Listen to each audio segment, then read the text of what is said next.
Hello, hello, hello. Welcome to Inner Conquest, the world's greatest modern metaphysics channel. I'm your host, Jacob Edens, and today we're going to be discussing the concept of purging old states. Okay? So when you think about self and interchange, right? You're consciously choosing new thoughts, you're embodying new states of being, and you're doing all these different processes. What the tendency is to first go through a weaning process, right? So what that looks like is you go through the process of doing the inner work, right? So you're thinking from the affirmative, I am this, I am doing this. You're mastering these different aspects of your inner focus and awareness, right? Because what you think you become and what you focus on, you create.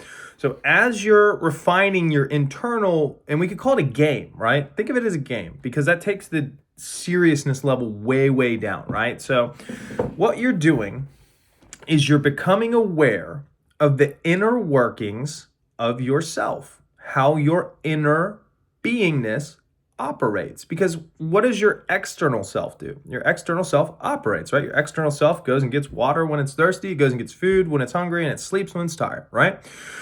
So most people identify exclusively with the elements of their external reality, only to acknowledge their internal reality when something isn't going very well, okay? What you're doing is you're acknowledging the internal reality, the dynamic of your internal self, right? Which goes from your imaginative acts to the feeling states that you hold to the internal dialogues in which you participate.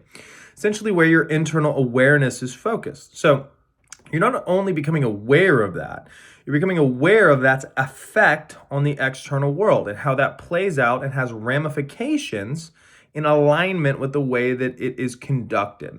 So as you become aware, number one, first of these things, you're already ahead of the game because you're understanding that this is even real. Second, you're now mastering the game, right? So you are now controlling your imaginative acts. You are now shaping your inner dialogue, and you are now choosing the fields of information and conscious states that you choose to feel into, okay? Once you are aware that this thing even exists, then you are aware of the dynamics of it. Now you can begin mastering it, okay? So when you begin mastering it, what happens is you begin to input new codes for the first time. You begin to input new thought programs, new affirmations, and new identification factors that you are looking to bind with on a state level. What happens in the beginning, because of lack of experience of things shifting in your favor, you see the world around you not changing as much as you could possibly imagine. You're like, well, and you can waver back and forth, which elongates the process, right? So I'm here to tell you that number one, if you're doing the internal work and you're consistent with it, the reality will shift 100% of the time.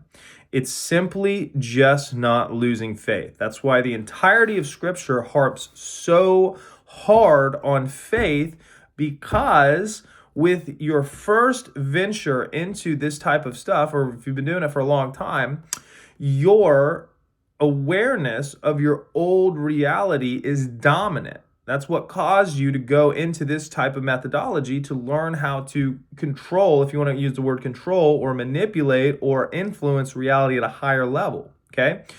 So you just have to understand that the way that you wean yourself off of an old reality is due to lack of focus on it, okay? So as you go through the process, you're doing everything right, nothing's changing externally, you're still on the right path, you're remaining loyal to the unseen reality in opposition to the external reality, okay? So as you go through that process, what'll happen is you will shift that internal state so much that you begin to dominantly think those thoughts that you want in absence of the unwanted thoughts. That's your first cue that you have moved the first block of shifting a reality. Meaning that, you used to wake up in the morning and you worried about bills, and now you wake up in the morning, but you have different thought forms of being abundant, but maybe your reality has not shifted to reflect that yet. That's a key indicator that the foundational energetic state groundwork has been laid, okay? Because remember, everything that is internal gets expressed external, okay? So as long as you keep that in mind and you focus on your controller and not hitting the TV screen, you will shift the reality. But you have to understand that your awareness has constructed an entire reality that, if you deem is not what you want, has crystallized due to your focused awareness on it, okay? So you're pulling that awareness back, you're taking that awareness, you're putting it on inner dynamics that are in alignment with the version of you who have what they want now, which is a totally different way of thinking, because normally our entire lives we're thought to think linearly, meaning that you have to do this, this, and this, and this, and this, and then you get it. But you're quantum jumping to the end, and then you're remaining loyal and faithful to that end in an imaginative presence that has no external validation whatsoever at all. So you are also learning the skill set of becoming exclusively dependent on yourself, okay? This is known as the death of all second causes. Well, I would have been this, but I had trauma. No, you didn't. You thought you had trauma, right? So now you're becoming exclusively dependent on yourself. You are, in other words, taking back your sovereignty over yourself. Okay, so as you begin to reaffirm that which you wish to be in the absence of the external validation imposing itself and telling you who you are building a muscle of self-sufficiency, which in many regards is the real prize, right? Because if you want to cultivate a reality that is the way that you want it to be, then you need to understand the root of all causation. You need to understand how things come into material form from a metaphysical to physicalized standpoint, in the same way that if an architect wants to build houses, he needs to understand how to think about a house looking the way it needs to look, and then he needs to understand how that's expressed in a physical see it, taste it, smell it, and touch it form through the cooperative components that gather around his point of focus, okay? So you are now learning about the game. You're doing the right moves. You have a lack of faith due to lack of different experiences that you can use as almost like a cookie jar to go back and say, well, I did this and this and this, and that's totally normal. That's the process that every single person goes through.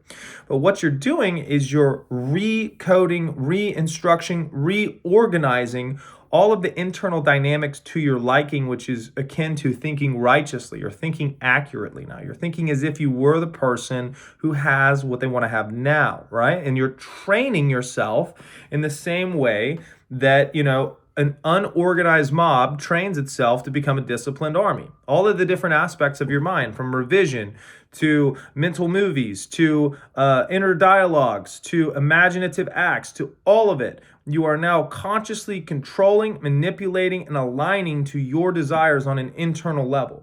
Now, as you begin to do that, you are going to get better at that. You're going to feel the satisfaction of mastery over those internal processes in the same way that you could master pickleball or you could master a video game.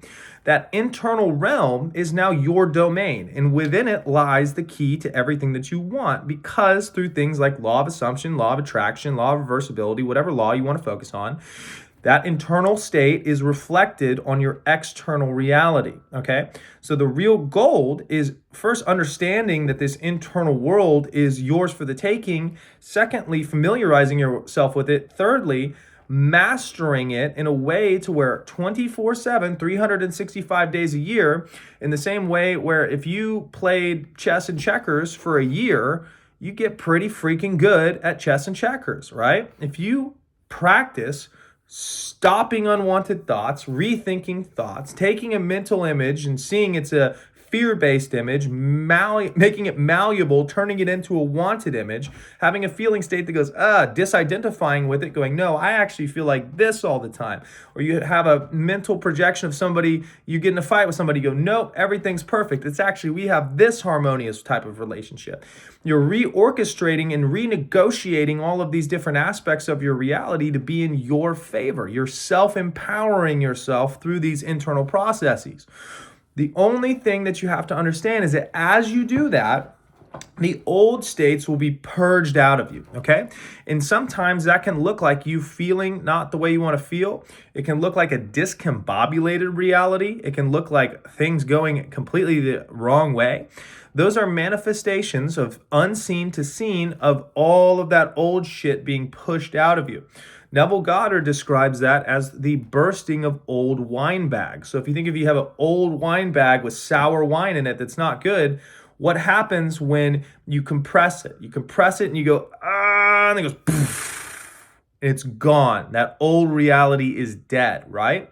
So the name of the game is persistence, perseverance, and faith in the unseen. Because if you can just hammer those three things, nothing that you dislike will last forever, okay? You have to understand that as you re-engineer, old stuff gets pushed out. It's not a big deal. If you feel like shit one day, it's all good, baby. You're gonna be okay, because what's on the other side of that is all of that old consciousness being released.